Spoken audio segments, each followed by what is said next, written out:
welcome to the stream. Looks like the chat bot is a little slow today, but it looks like we are live on YouTube and Twitch.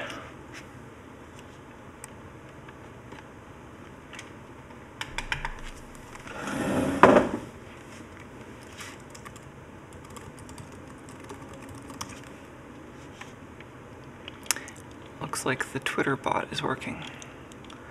Just the Getter chat seems broken again. Oh well. Anyway, welcome back to the stream. It is Sunday afternoon here, and it seemed like a good time to do another Boldport kit from our backlog of kit assembly projects here. Had a pretty good time, was it yesterday? I think the day before yesterday, putting together two really satisfying kits from the Signal Ditch and Boldport, and in fact even combining the two together for some fun. I'm just going to reset the chat here just in case it is broken.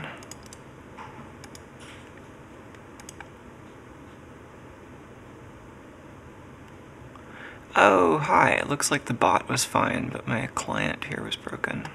There we go.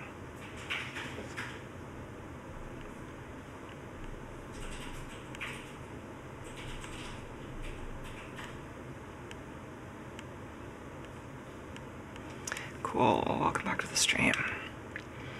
There's Tuco hanging out on the chair.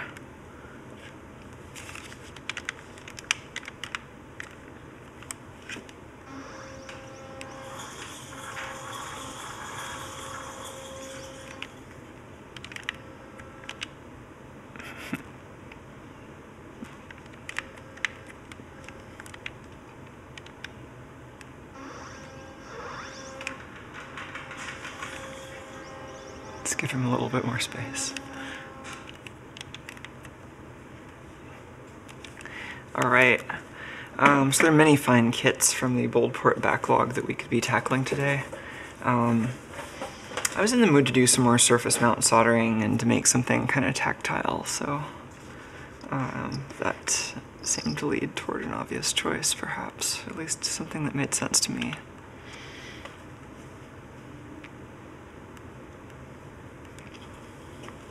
It was nice seeing Piotr, who's often in the chat, who you might recognize from the Black Magic probe and 1-bit squared. They were streaming, or he was streaming yesterday, doing the surface mount challenge. And that was fun to watch. Oh, hey Tuco, welcome back to the table.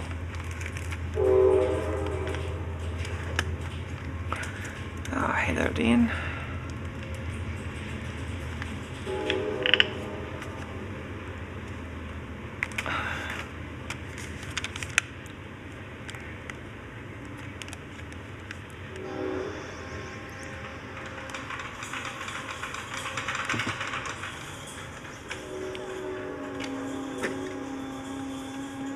Okay, I've got the controls set so that they're a little more sensitive now, so I've actually got to be careful when I'm driving it not to change acceleration too quickly or it'll go to Wobble Town. But that's a little better.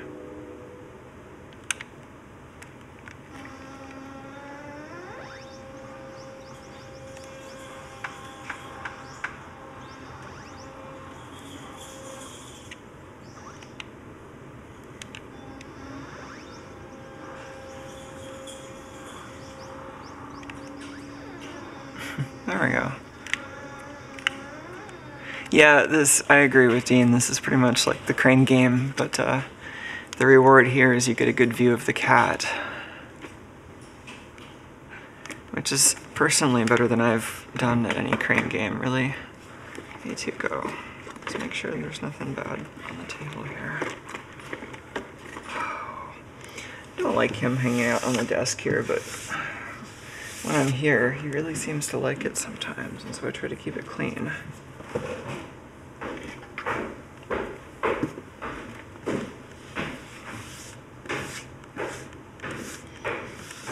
don't want Tuco interacting with any soldering residue, you know.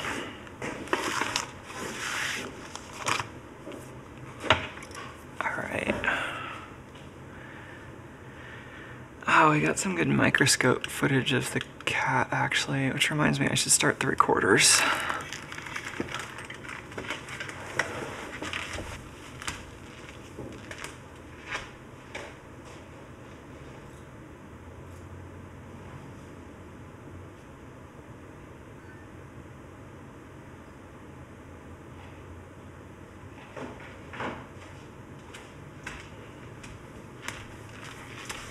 Alright, more video recorders on.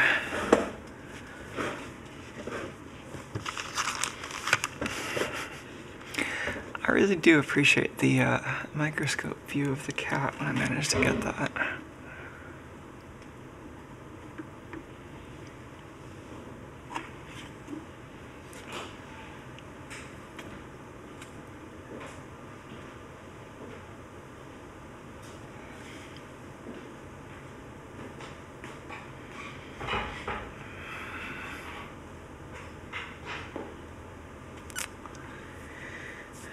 Alright, so I've got in my hands Boldport project number 19. Some of you may be familiar with this already. This is going to be a surface mount soldering project. Looks like I still have the camera set a little dark from photographing things that had LEDs in them.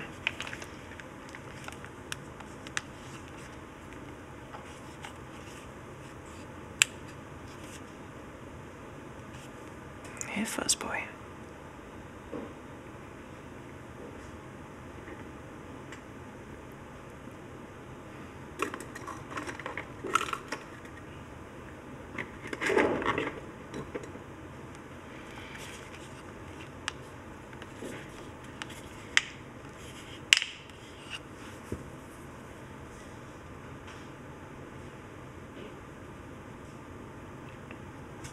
All right.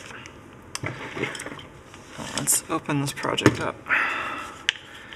As cute as Tuco is, we could just hang out with him all day.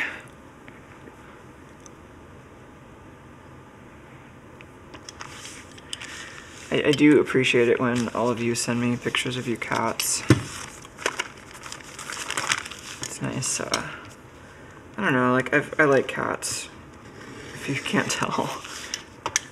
Oh, I was trying not to press hard enough to damage my anti-static mat, but I think I made a bit of a scratch.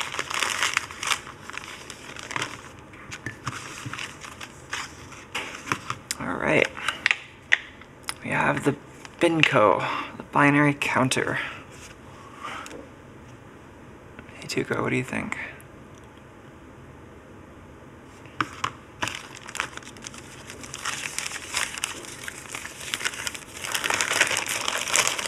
Alright, well that was the whole content of the bag here.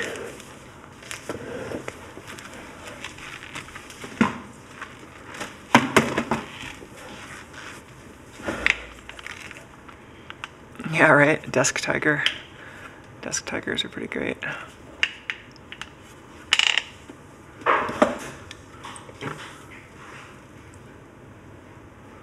Alright.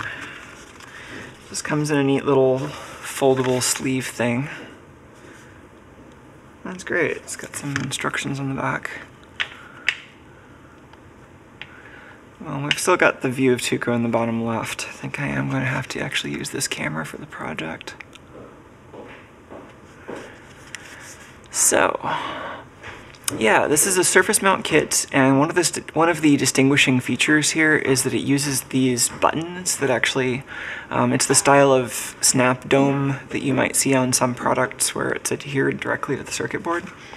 So I don't know about you, but I've never built something using one of those types of buttons. So I think it might be fun to actually assemble that and then have something tactile and cute.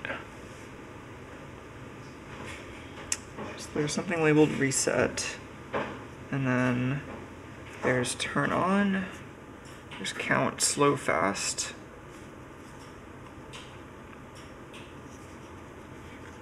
Take a closer look at that under the microscope.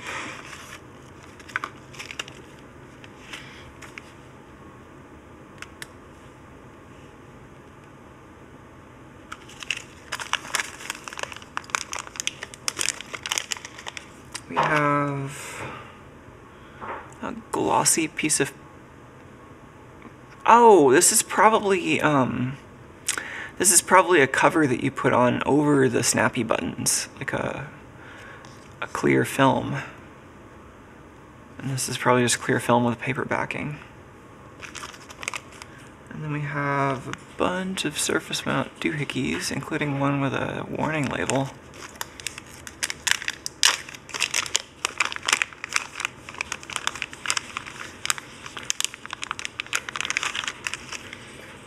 Okay, this one has a little ESD warning. I'm assuming this is the actual counter chip. Maybe the 555, but probably the CMOS counter.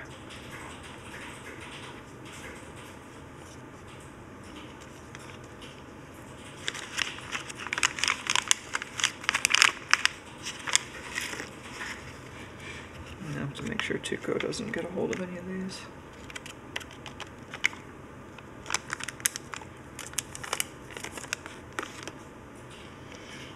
Alright, so then we have, I think these are the LEDs.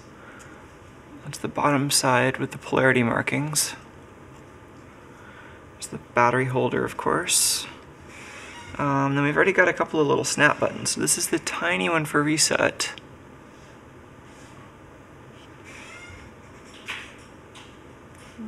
This looks like a resistor. Looks like a bunch of resistors. This is probably the 555 timer. Yeah, that's the 555 timer, so I think that's for the repeat count mode. Okay, and then here's two more snappy buttons.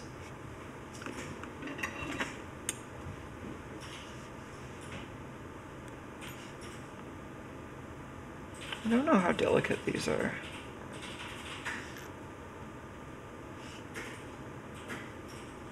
Oh yeah, cool. This one has the corner notched out. So I guess all three of the buttons are different.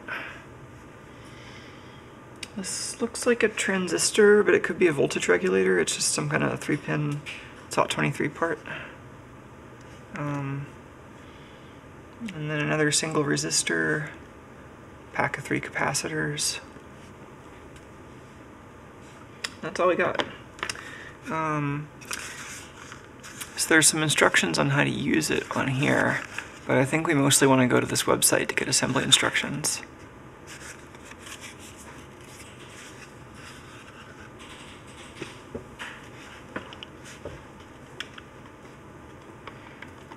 Alright.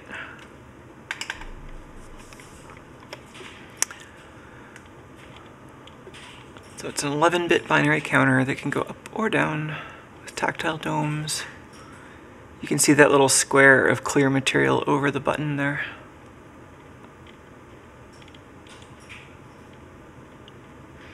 I like the LED mounts.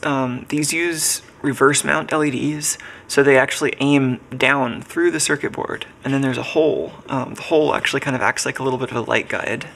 It gives the LEDs a neat look.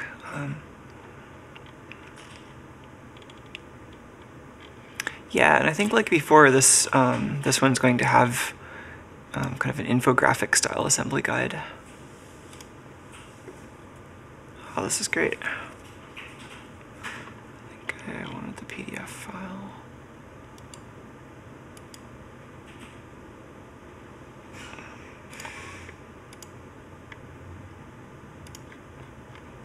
Oh, I think that went to my downloads.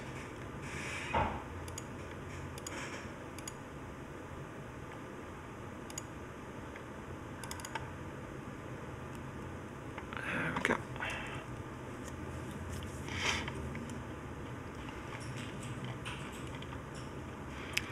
Cool. So we've got schematics in the middle. These are the same instructions we saw on the package, plus a little bit extra.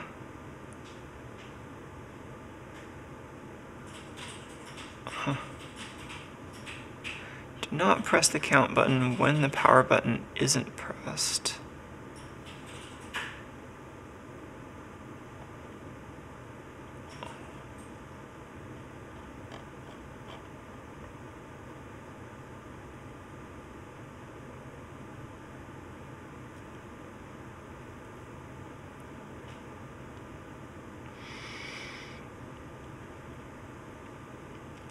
So you have to choose while you're assembling it, at least. I mean, this looks easy to modify, but you have to use a soldering iron to configure whether you're counting up or down. It looks like.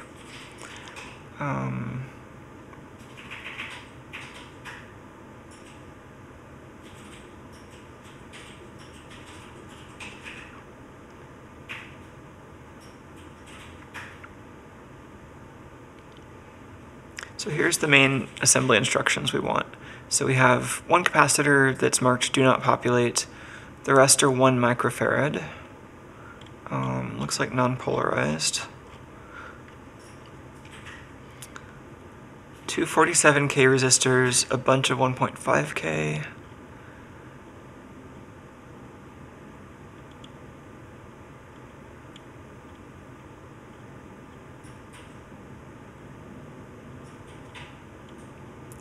Don't solder the buttons. Alright.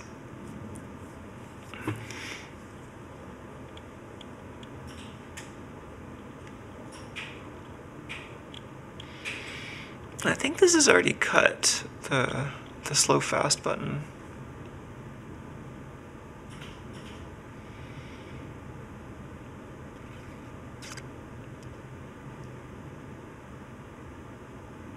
Oh, that's interesting. So you have to hold down the power button. And then how does this have two... This has a light touch and a full touch. How does that actually work?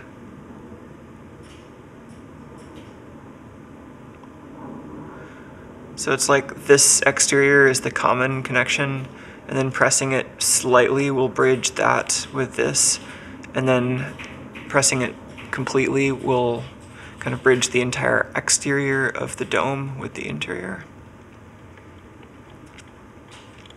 That's kind of cute. And so yeah, this is power. VBAT. And why does it say we shouldn't count when the battery is not connected? I'm curious about that.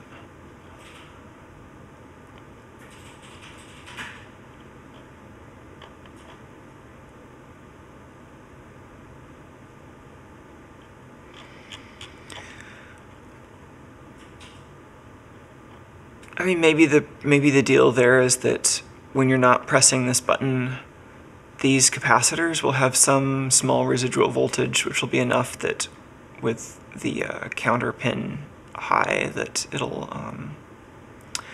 what is this? What pin is this actually? MR? Let's look at the data sheet for this chip.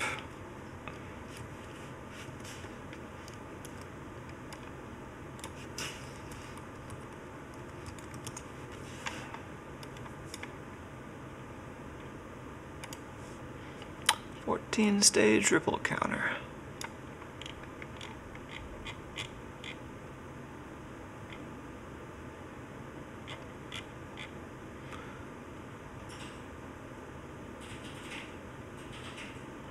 Oh, that's reset? Oh, okay, this is not the count input, this is the reset input. Oh yeah, so this is the count input, just the two-stage thing. So if this... Oh, I see. So this is actually going directly to the battery. It's not going to VDD. Why is that the case?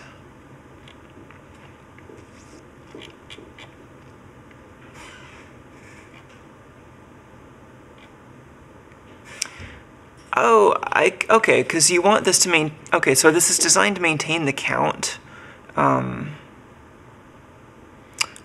Oh, you have to change the direction of the LEDs to indicate up versus down. Wow, that's interesting. So that is not an easy thing to change with a soldering iron. That is like a decision you make right away during assembly. Okay.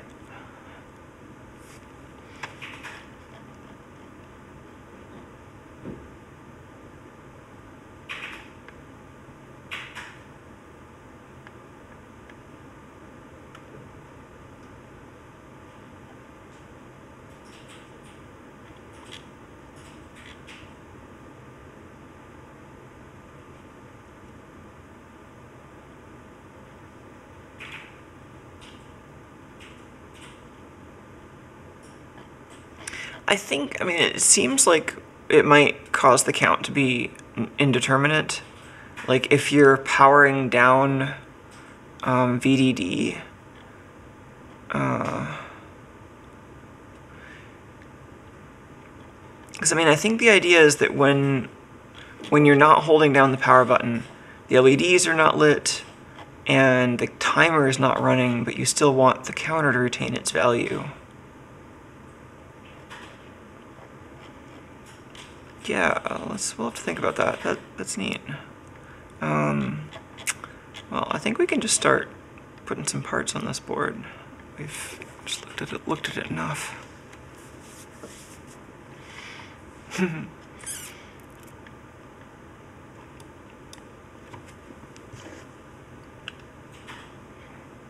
Alright, so there's that. Let's get the microscope on something other than the cat, maybe. The cat's great.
This is really cute. I've never seen a circuit board filled with a text pattern like this.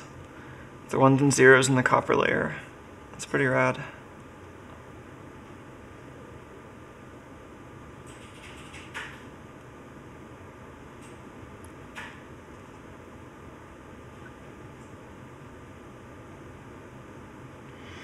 All the binary digits are labeled with their place value too.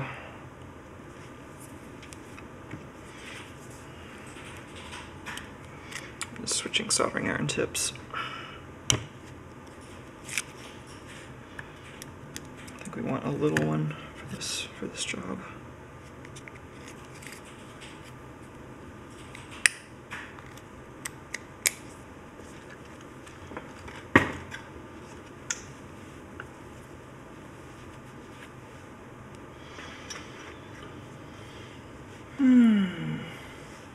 Okay, so if we're doing this in the order of the assembly guide here, capacitors then. So we're populating everything except C1, which I think I think that's just 2 capacitors. I think that just means, what are they labeled here? C11?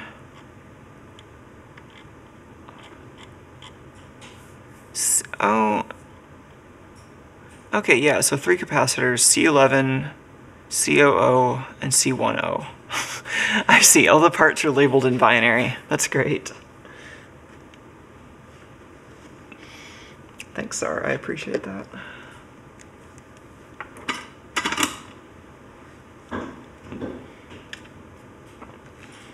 So we have C1, which is optional, C0, C3, C2. Like, why are there 11 capacitors on this board? Took me a sec.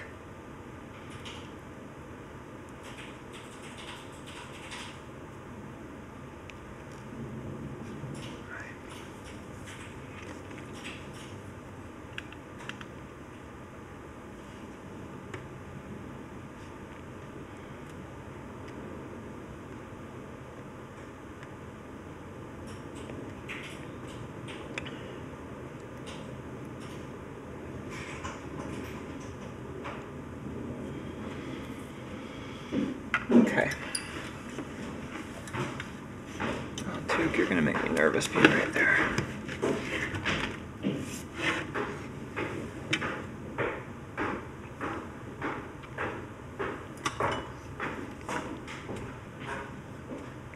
Okay, so we don't want CO1 right now, which is the one on the left on the bottom. We do want the others.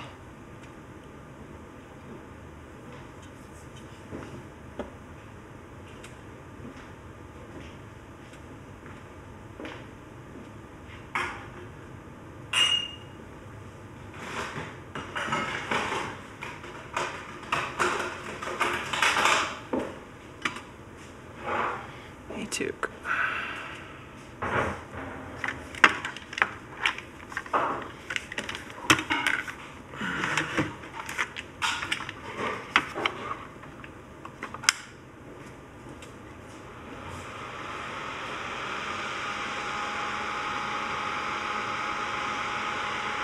Sorry about the noise, but I want to keep the fumes away from my cat.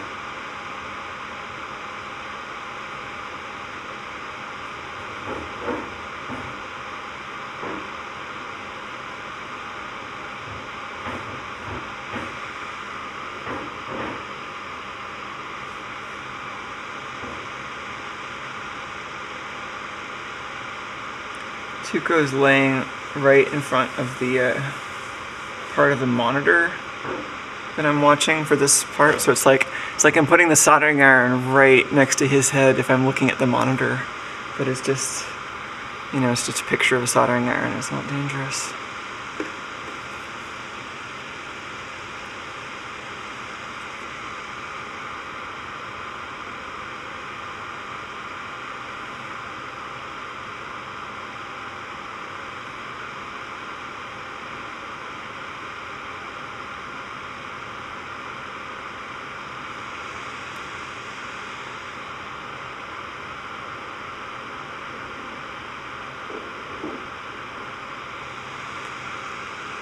Okay, what's next?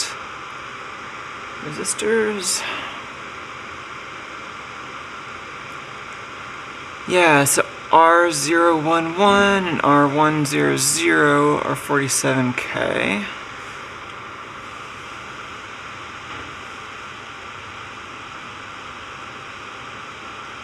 Oh gosh, do we have two individually wrapped 47K resistors? Is that what we've got here?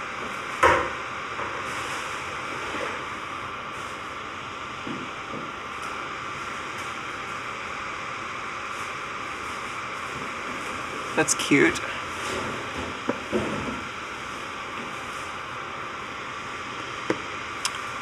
For all I know, Tuco's enjoying this fan as a white noise generator, but it's probably kind of cold, even if he's not getting that much of the airflow.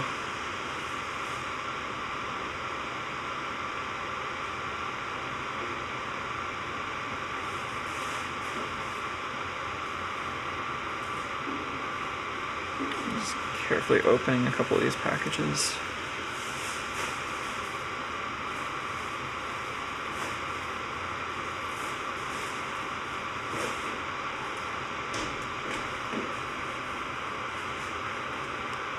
It's really easy to send these resistors flying across the room.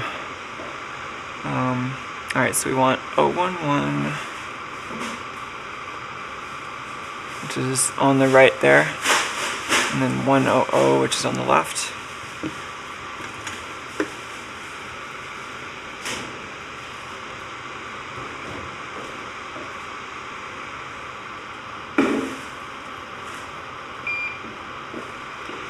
Oh man, I might need to get my anti-wobble sandbag back on this microscope.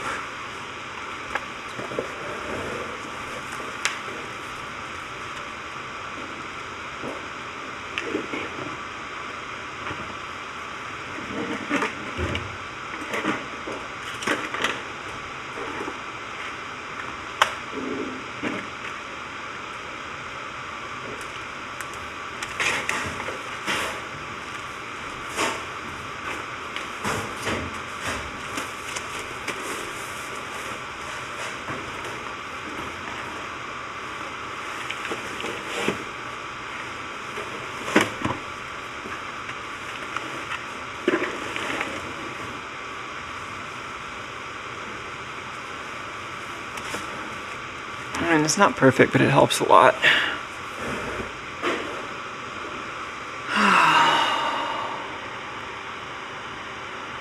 Yeah, I mean, I enjoy SMD soldering.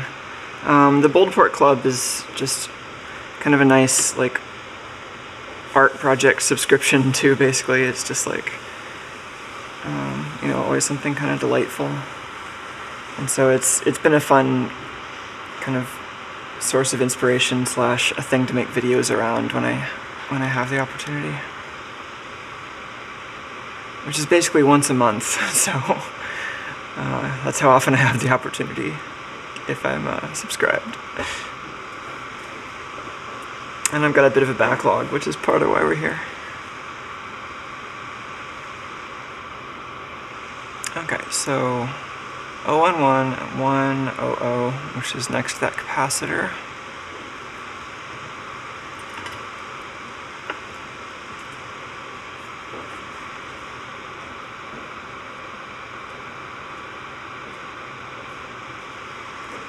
This would maybe just benefit from an overall dose of flux.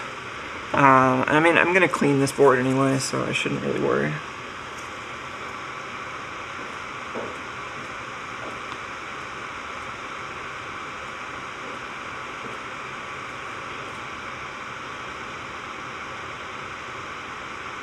And that'll also help these. Like those top, the top sides of those capacitors, the ones I tacked down first, they didn't really need more solder, they just needed some flux and some heat, so let's give them what they actually needed.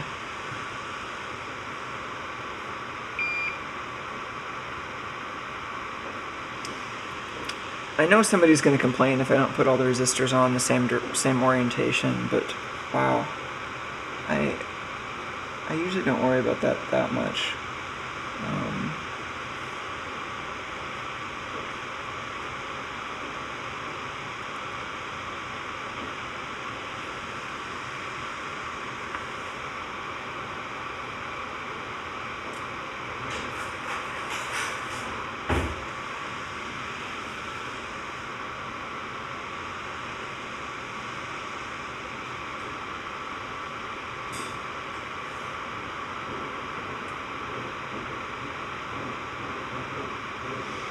Oh, I hate how I inevitably get flux on my tweezers and then they're sticky.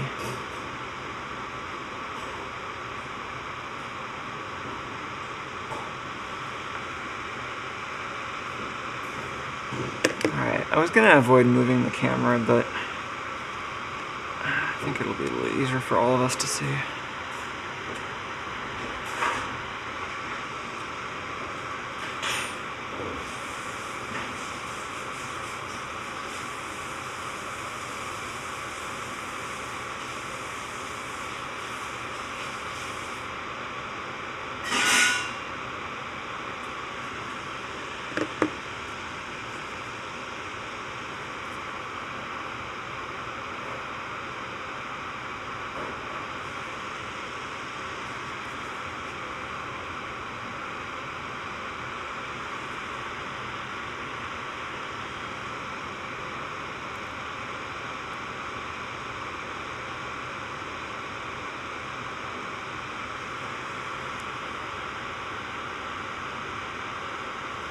Okay. Those resistors. So all the rest of the resistors are these 1.5K.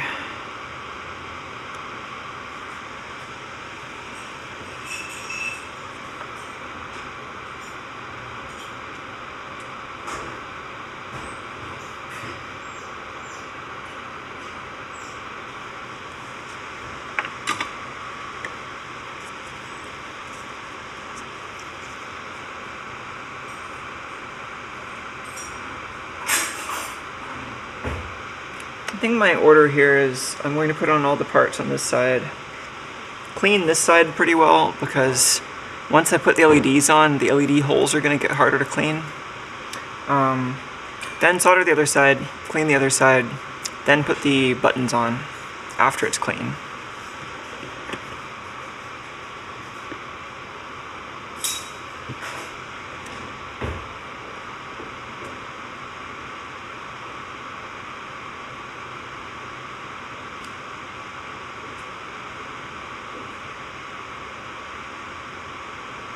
I just gotta carefully peel open another one of these films.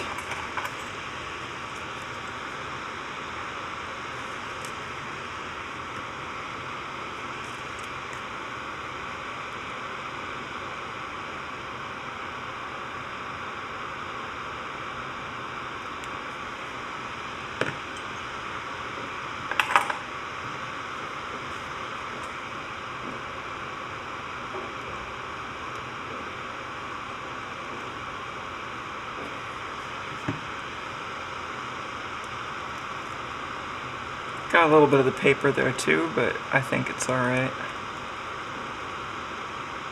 There we go.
It occurred to me to think about what size these SMD parts were.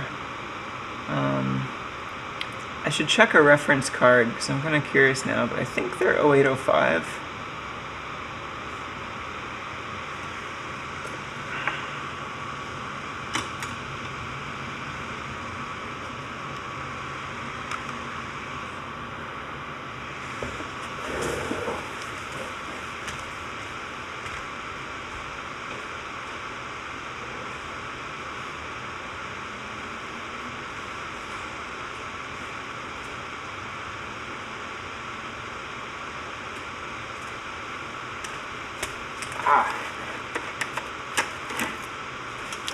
I had some PCB rulers around here somewhere.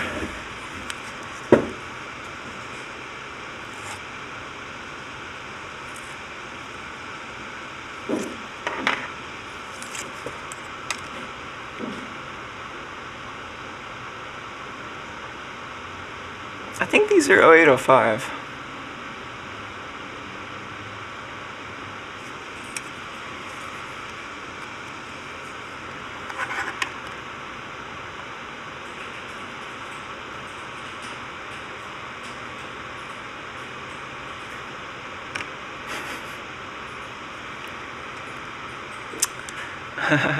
Hello, James. I don't know if I've been called Miss Lime before, but I think it's alright. This is tasty.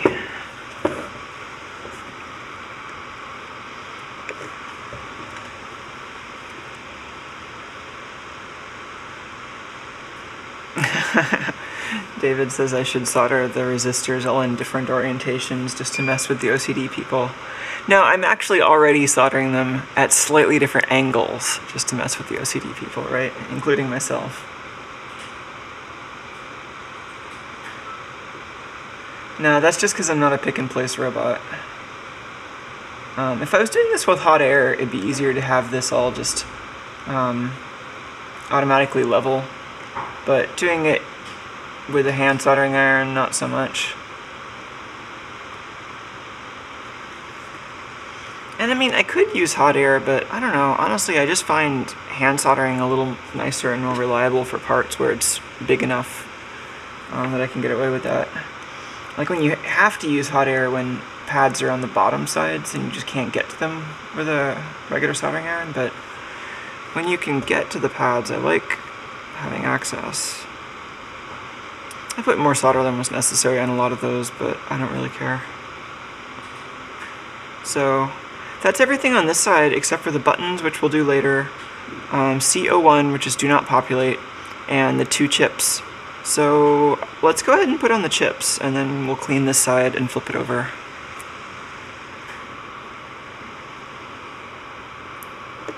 So let's put on the 555 first, which is the chip that did not include the special anti-static mummy wrap. Although I think this one is still somewhat static sensitive.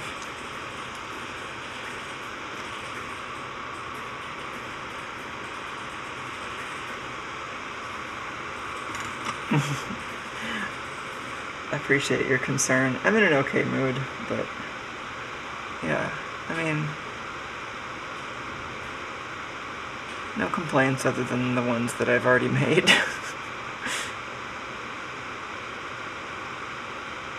You know, and the usual ones.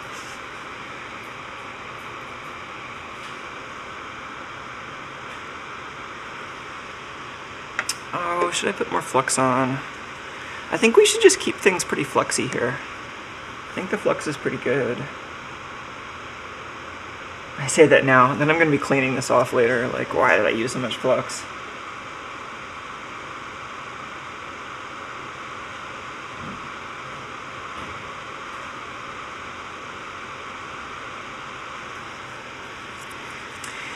Yeah, so I was thinking about what kit to do, and I was really close to committing to build the Matrix, which is the one with like hundreds of solder or surface mount LEDs to solder.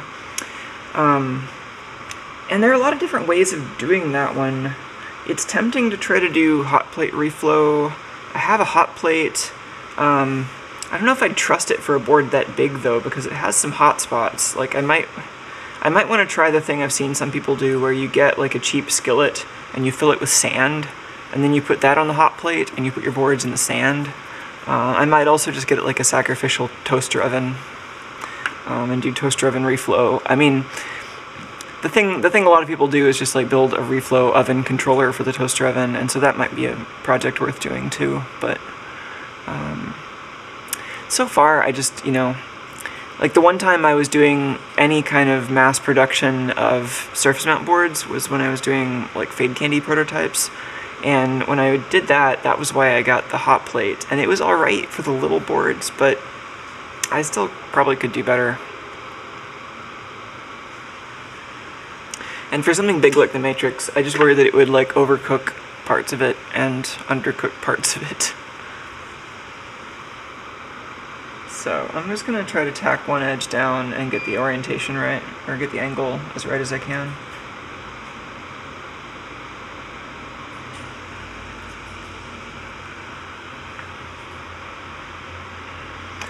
Apologies again for the fan, but I'm trying to keep the solder fumes away from my cat.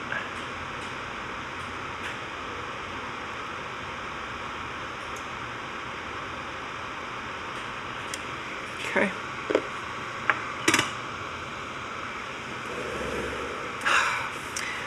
We need to keep wiping off the solder, or wiping off the tweezer ends.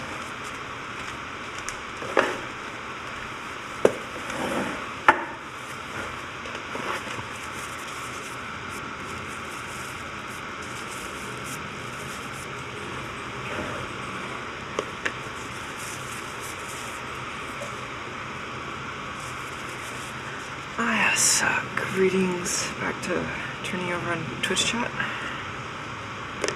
It's nice to see new people hanging out.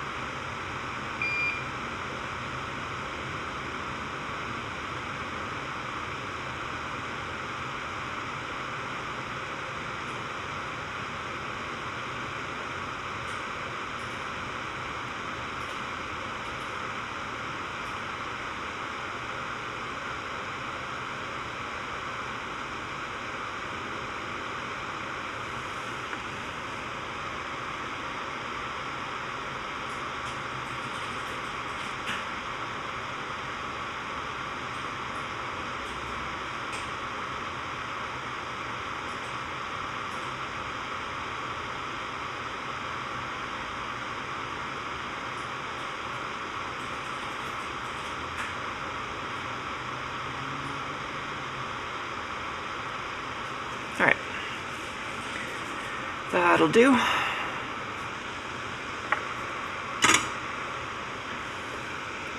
So now I've got this carefully wrapped precaution. Oh yeah, that's a good question. The liquid stuff I'm adding is flux. If you've never done any soldering, then you might not have noticed flux because it's usually on the inside of the solder. If you have done any soldering and you're wondering what the gooey stuff on the inside of the solder is, that's the flux. If you try to heat up metal and melt it without flux, then the metal will just like oxidize and build up crusty stuff on the surface and won't stay conductive and won't flow nicely. The flux kind of lubricates the metal. It kind of makes an interface layer that helps the surface tension kind of stay strong and keeps the metal shiny and keeps it from oxidizing on the surface. And it's absolutely essential for soldering. Usually you can get away without adding extra flux and just use the flux that's built into your solder. But if you're doing surface mount stuff especially, it can be really handy to add flux.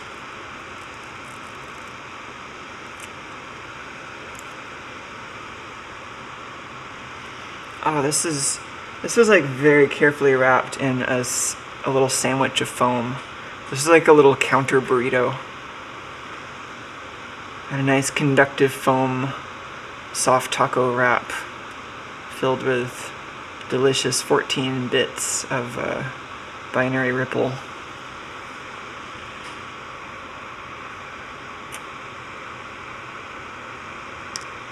And then I'm just going to drop it.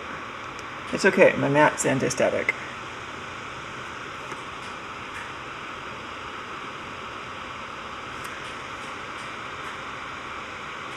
So, same deal, just gonna get the orientation down by tacking one pin, then kind of start soldering everything else. Thick flux like this does kind of help a little bit with keeping the part in place. Same idea with solder paste. I mean, solder paste, if you use that, is really just flux mixed with tiny particles of solder. And then when you hit it with either a heat gun or you put it in a reflow oven, then those particles reflow together into the actual shape of solder joint that you need.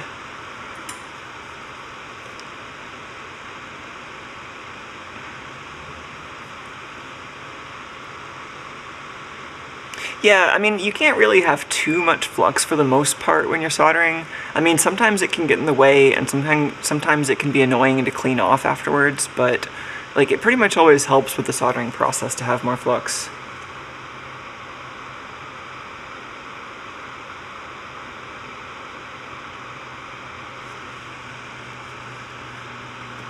And yeah, you often want some kind of flux anytime you're melting metal. But different kinds of alloys and different metal processes will use different fluxes. I mostly just know about what's useful for electronic soldering.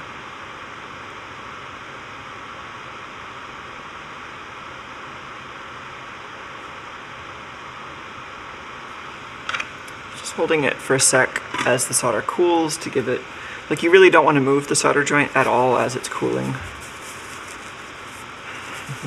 Just keep wiping the flux off my tweezers here.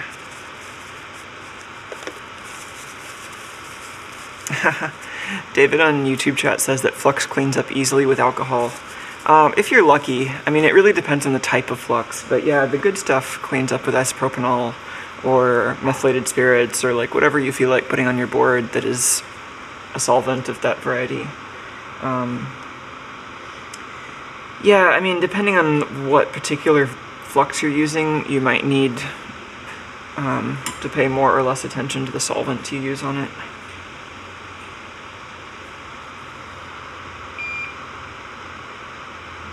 But yeah, I tend to consider a flux like not really good flux if it's hard to clean up, so it's certainly nice when your flux is easy to clean up with just isopropanol.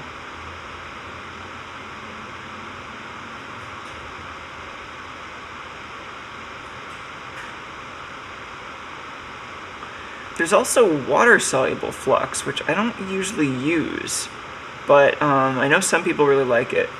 I think part of the trick to that is Water-soluble flux, at least the stuff I'm familiar with, is not no-clean flux. So this flux I'm using right now is technically called no-clean. That's how it's sold. Which does not mean that you shouldn't clean it. It means that you don't absolutely have to clean it. So it will not corrode your circuits and destroy them just by virtue of being on there. It will, however, be a sticky, terrible mess. So if you don't want a sticky, terrible mess, then it's nice to clean it off. But if you're planning on cleaning your boards anyway, which you probably should, then there are some fluxes which are not no-clean, but are actually easier to clean off because they're water-soluble. So I've thought about using those. I know some people swear by those, but I have not yet tried it here.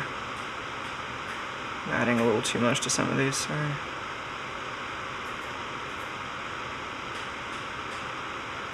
It's like the soldering iron's right next to the cat. No, actually, that's just the picture of the soldering iron. But yeah.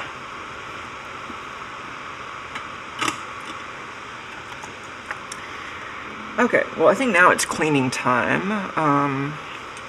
Let's make sure that we don't get isopropanol on the cat. Tuco, you're not making my job easy by sleeping right here on my desk. You are cute though.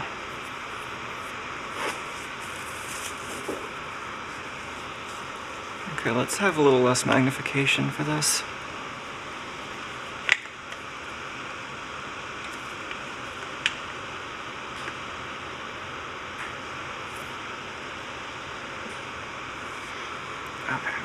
Do this kind of more away from the cat.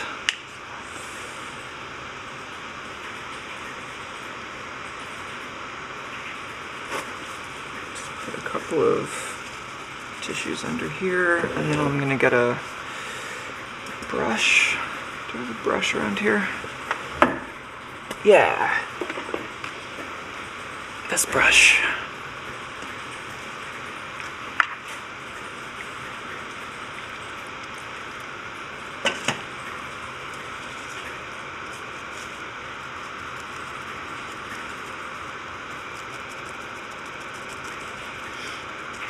Oh yeah, I like that rule 2 also from that cat.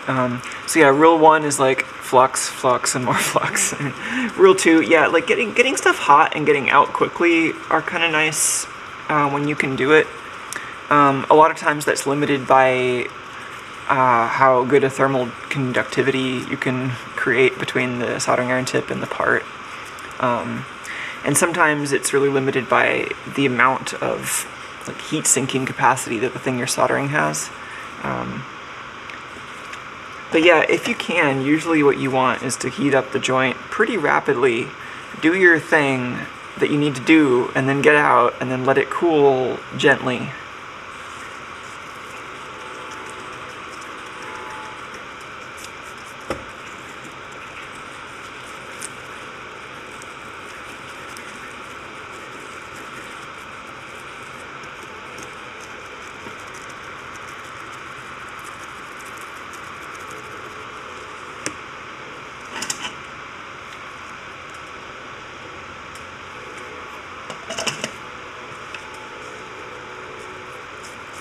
I think we got it.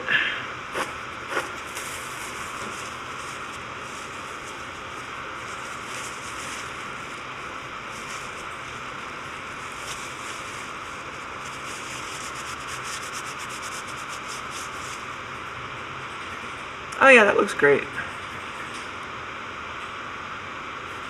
Let's get these away.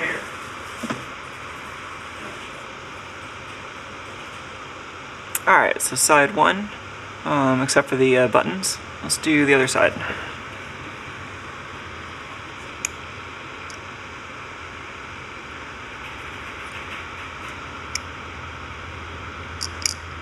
Let's see, where do I grab it? Maybe by there?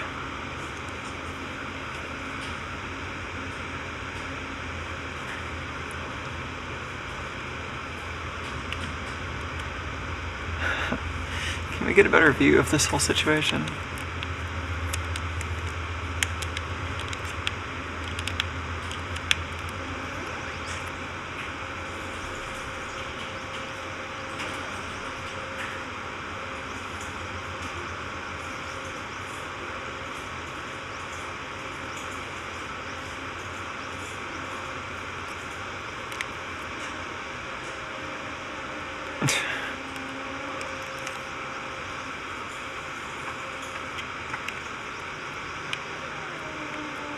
Oh yeah, we'll just park the camera right below the studio light. It's a little tight, but I think it'll work.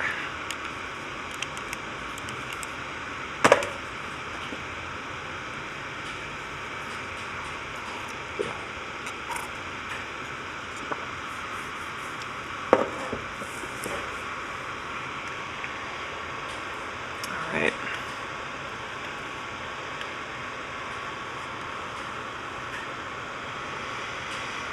So, all the rest of the resistors, oh right, IC10, that must be a voltage regulator, right? Actually, I don't know, what was IC10? Because I would have thought this would all be 3-volt logic. Oh, IC10 is a MOSFET.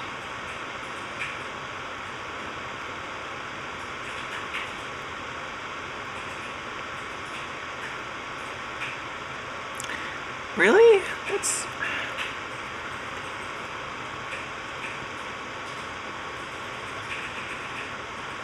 So there's count up or count down.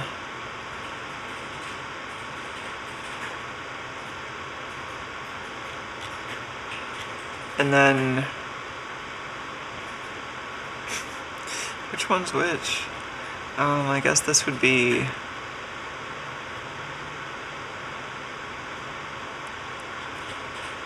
this would be count down, and this would be count up, so we would be using the IC10 side.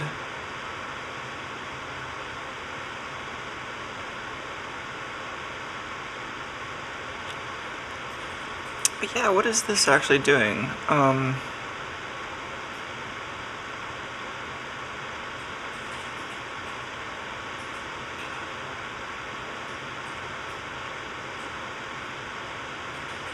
So the counter here is powered by VBAT.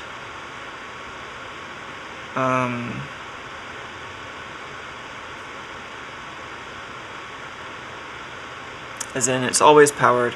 So like, this might be basically a MOSFET circuit that's intended to turn the LEDs off, and either the LEDs are switched directly by the battery power button here, or this connection switches on this. I'm assuming this is a N-channel MOSFET.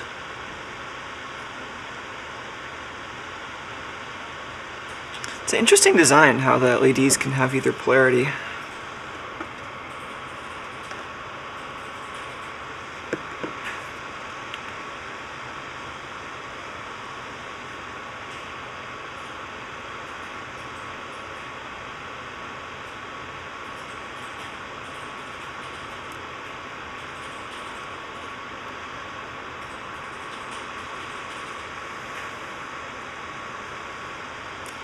MOSFET. Oh, Tuco is twitchy like he's streaming.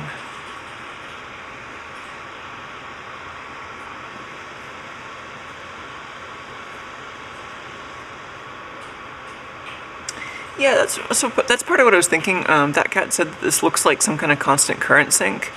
Yeah, it kind of looks like that, except that would have a bipolar transistor instead of a FET, wouldn't it? So this looks more like an on-off switch circuit to me.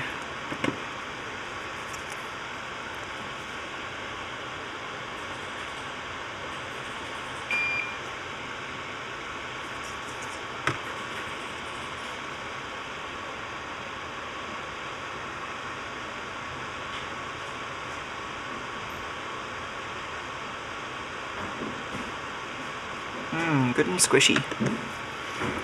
I wonder if just the flux is enough to glue it down for this.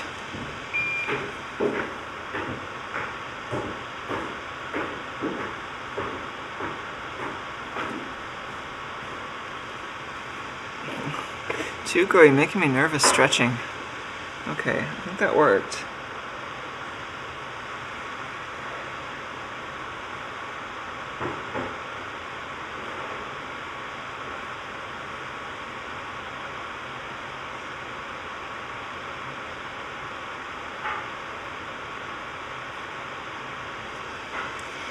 Alright, a little more solder than it needs, but that's fine.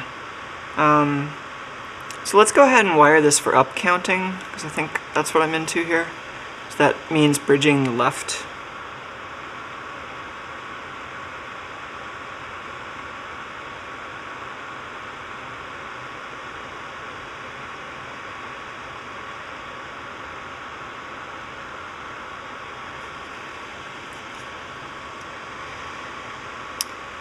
think these are test points over here for the battery voltage.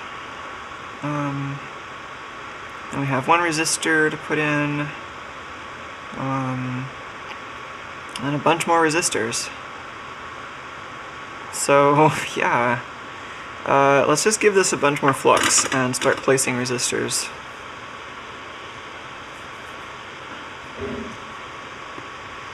Actually, maybe I just want to tin one leg of each pad first. Actually, with these LEDs, I'm curious whether that's actually the easiest way to put them down.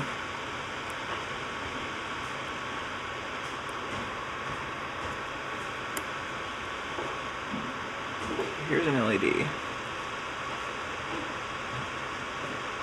So, oh, that's so cool.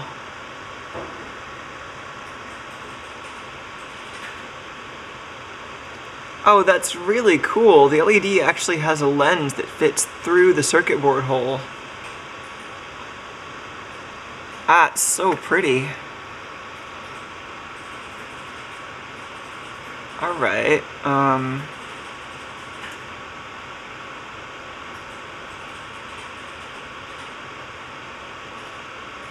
so then we want it up counting. Is this like an abstract triangle on the back?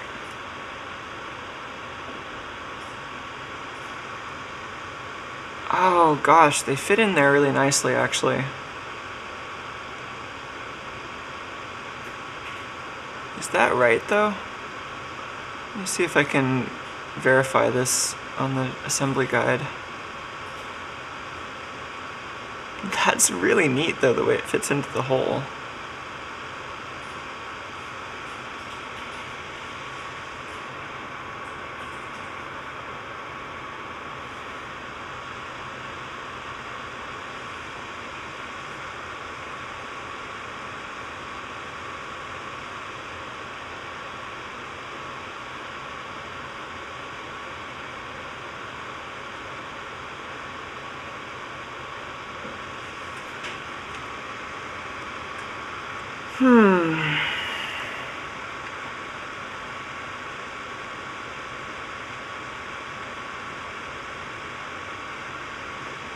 Okay, so up counting, I have the left bridged, and it says to point the triangle down. I think that's what it's referring to.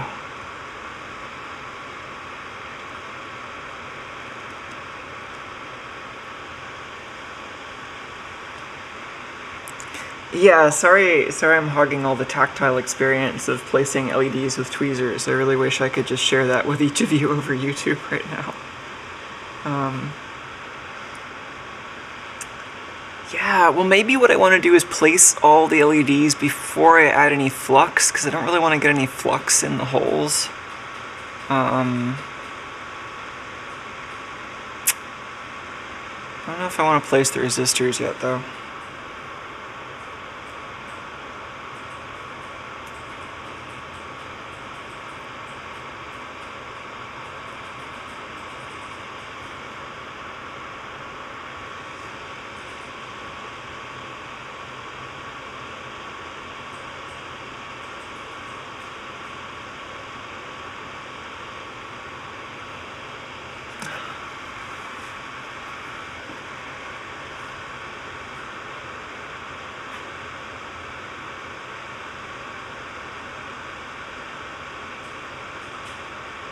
Oh, I thought I had it just then.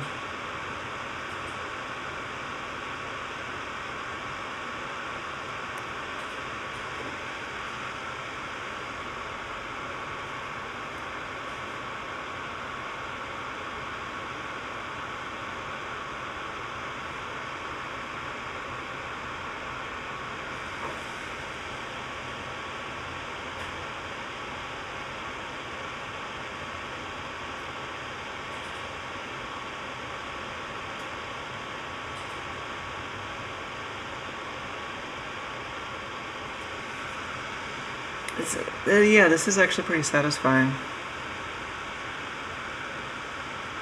I hope I'm putting them in the right direction.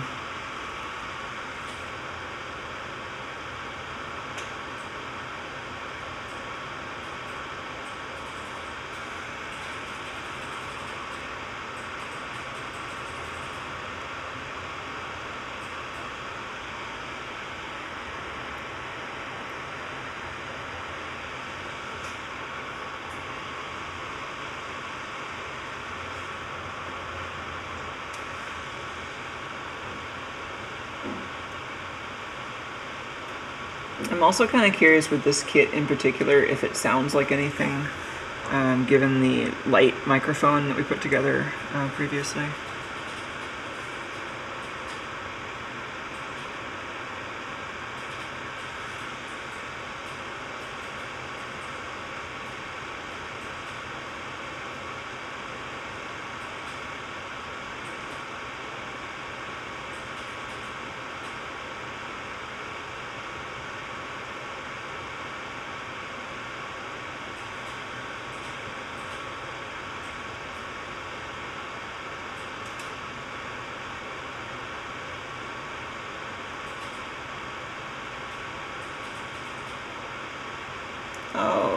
Oh, there we go. Kept messing up that one.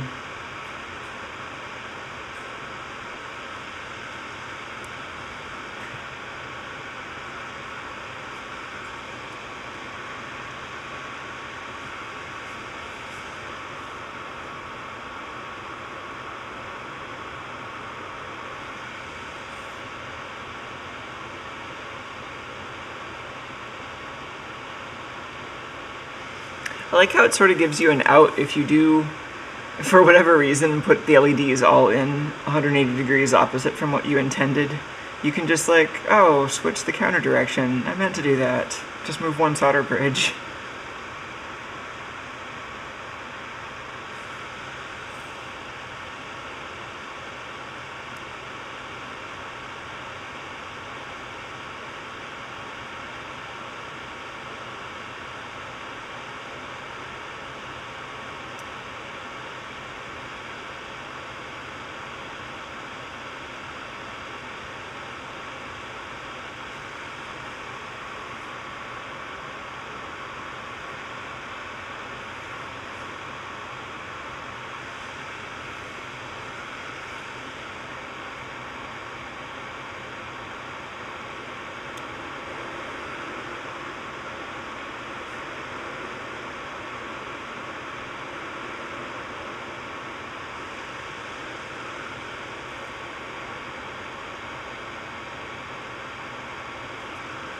One more. We got just the right number of parts. No extra LEDs here.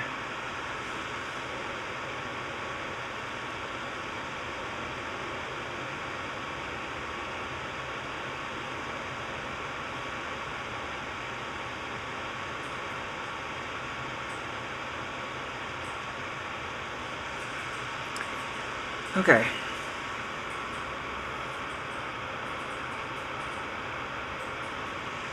Really amazing how flat these LEDs are on this side. It's really cool. Like the whole space taken up by the die and the lens, all of that ends up kind of inside your circuit board substrate, which seems like a great idea, actually.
Okay.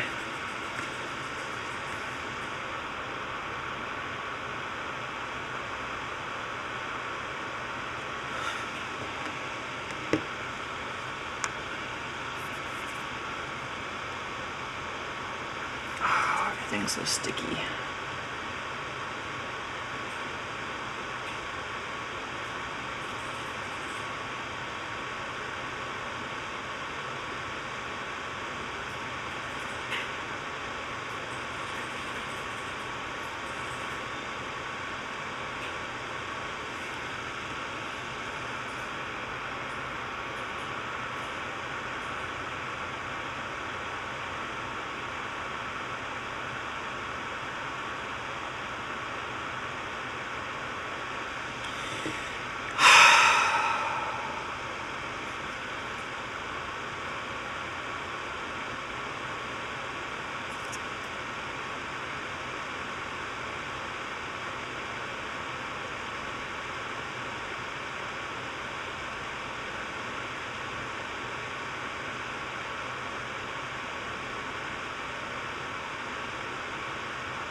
Okay.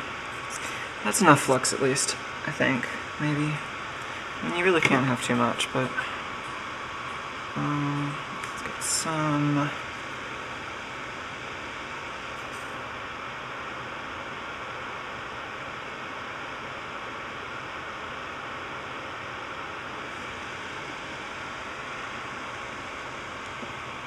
Hey, Tuco.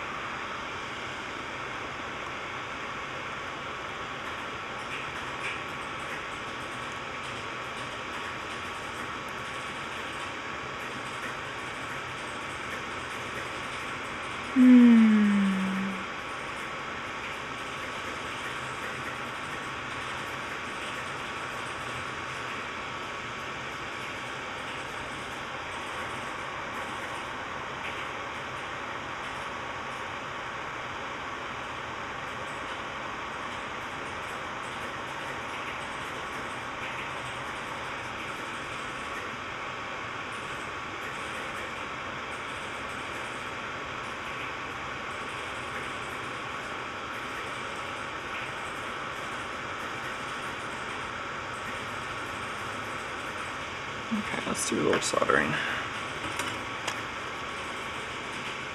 See how easy this is, or how hard it is. Well, let's clean that tip.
Oh, what are you doing over there, resistor?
Yeah, I pretty much have to have the tweezers in my hand as I do that step.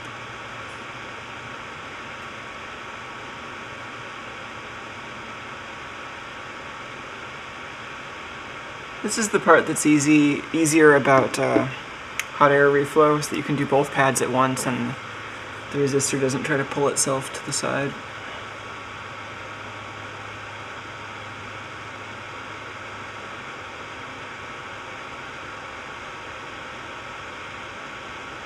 I did order some more solder paste, and realizing that the only solder paste I had was extremely expired.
Oh no.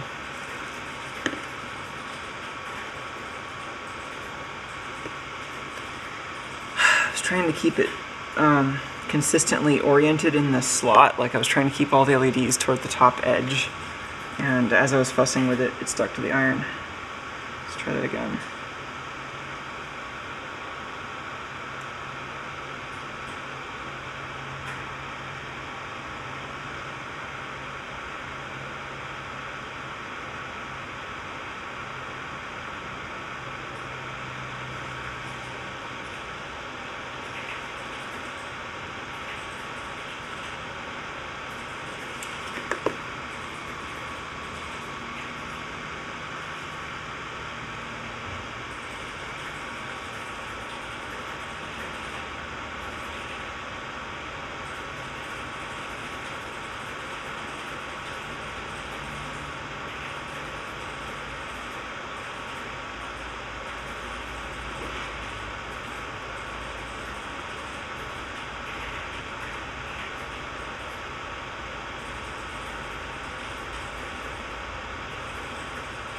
Fuss with it less.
That one was smoky enough. Tuco was giving me the side eye, but the fan is like right here, so I don't think he got any of that. Probably just noticed it.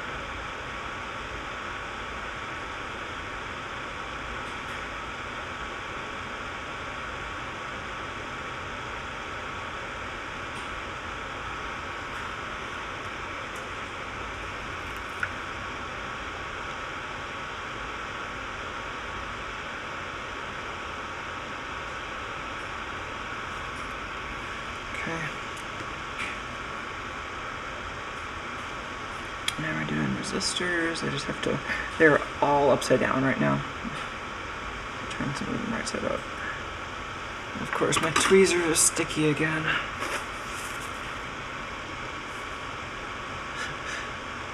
Now which one was less satisfying? The one that stuck to my tweezers and came out again? Or the other one?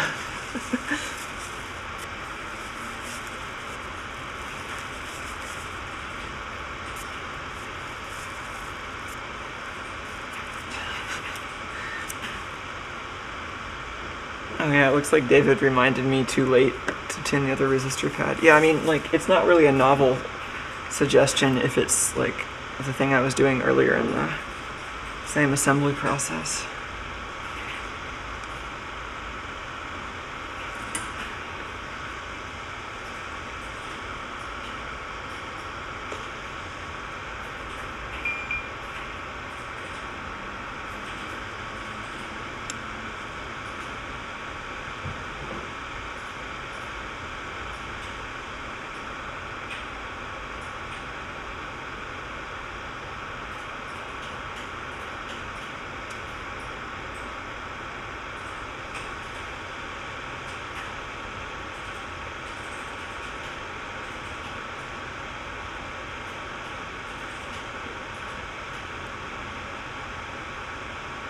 The tip is kind of gross.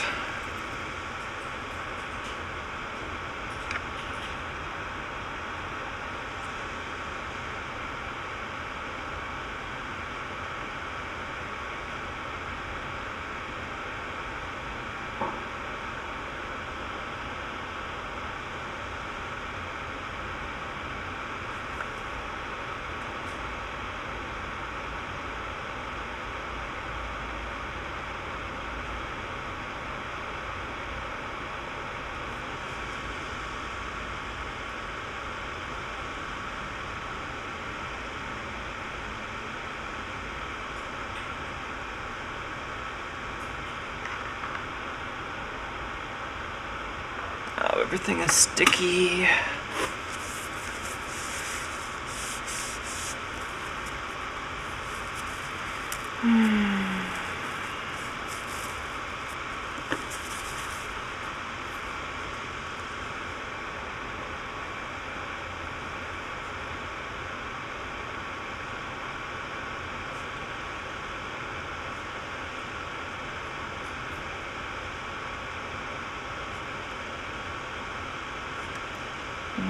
Flipping resistors.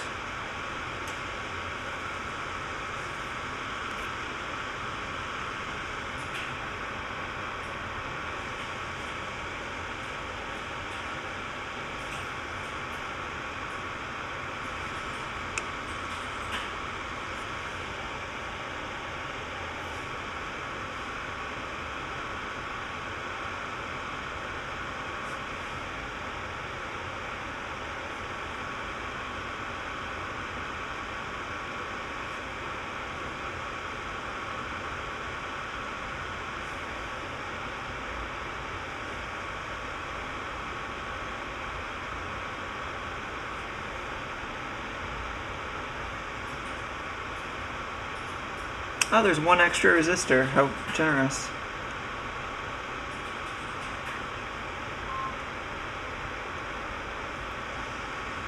At least I think that's what's happening. I hope so. Keep it handy anyway.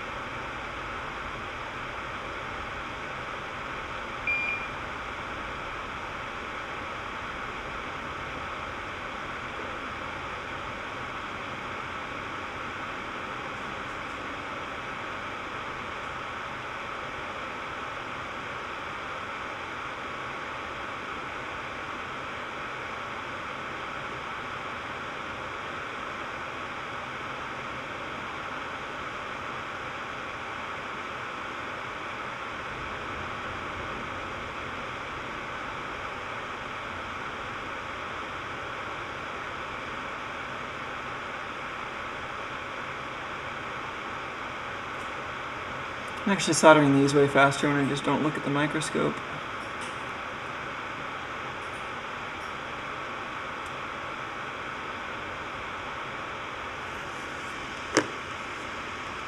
Oh yeah, sorry, that one was a little off screen.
So,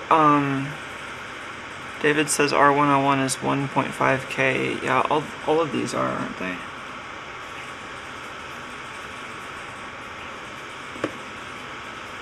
And it's for counting up as well. I mean, this is for the, like, the circuit with IC10 for counting up.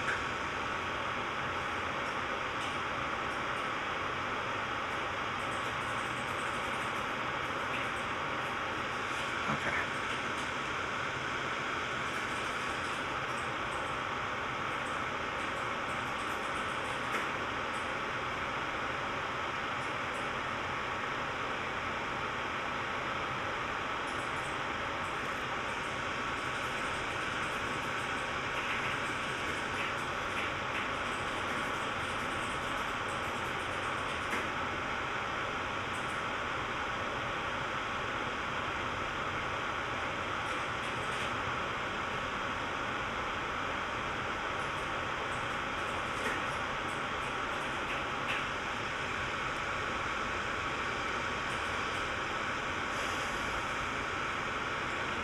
I think that's ready for cleaning. Oh yeah, the battery terminals. That's this huge thing. Yeah. I guess we might as well do the battery. It should be easy to clean around the battery terminals.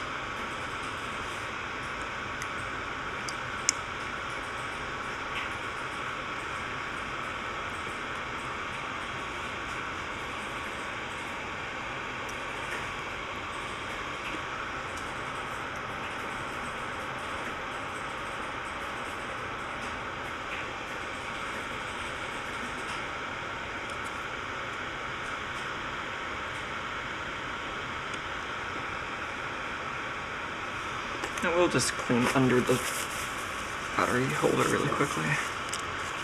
Can't tell whether that's isopropanol or flux.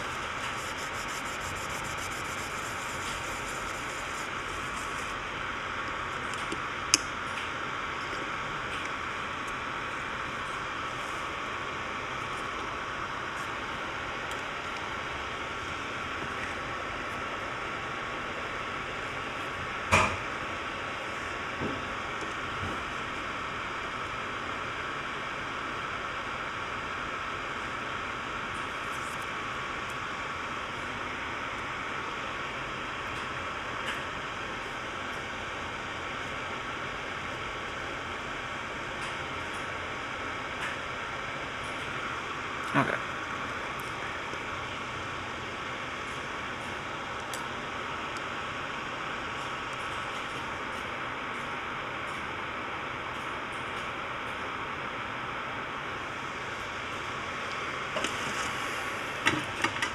Now here's where I'm gonna maybe want to switch soldering iron tips. Oh, and I just like lost some video channels.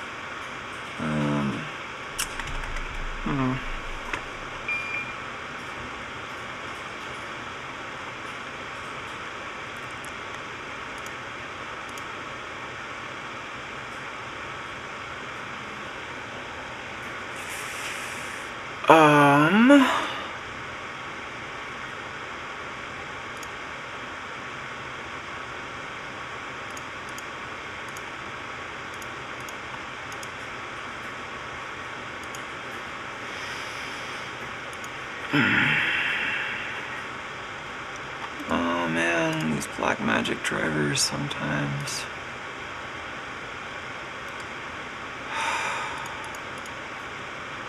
Is the recorder still going? Yes, the recorder is still going.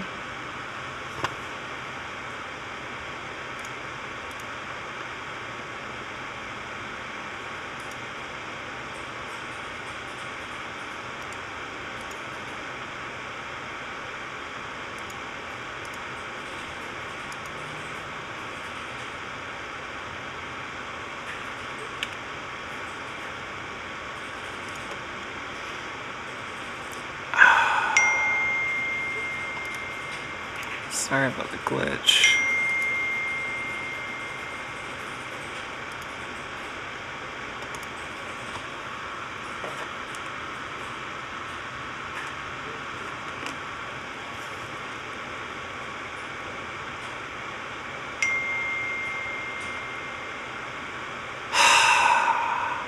I really wish there were more options for fixing this without actually restarting the whole stream. It's like a confluence of several software annoyances come together to make that kind of hard to do.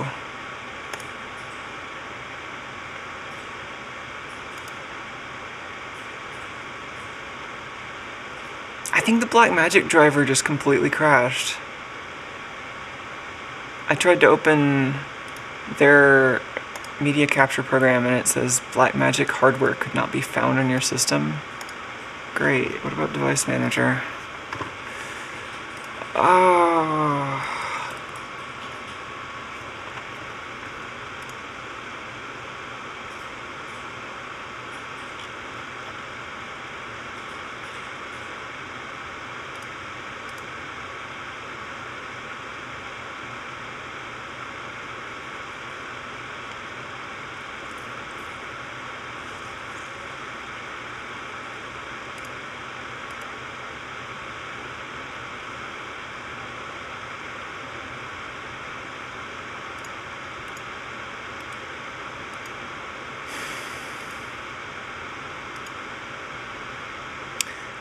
There's a bunch of devices for it in Device Manager.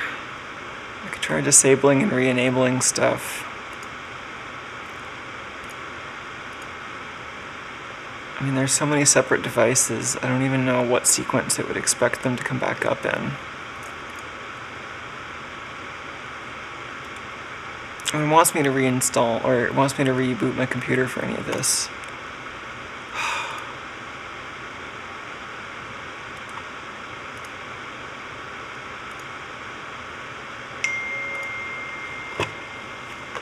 This is really annoying.